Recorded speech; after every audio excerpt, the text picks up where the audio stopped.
Good morning. Update ta sa ato ang red hot pepper nga tanong. Muna atong result karon mga pizza 4 naman ron.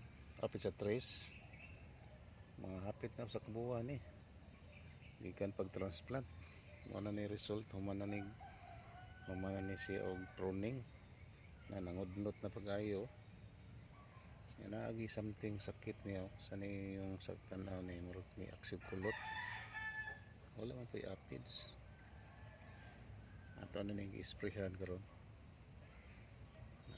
Ano atong pabuton, may tahan na lagi magkugi tagamay kay at least natay pabuton. Dugay pa ni mga 2 ka buwan pa siguro ni una mamunga. Agwanta lang kita ni. Sige tagabuno, spray, guna. Muna kinabuhi sa farmers. Kinabuhi sa umahan. Okay. Bye-bye. Click subscribe na pud taon po mo diha aron nga mudaghan niya itong subscriber. Okay, bye-bye.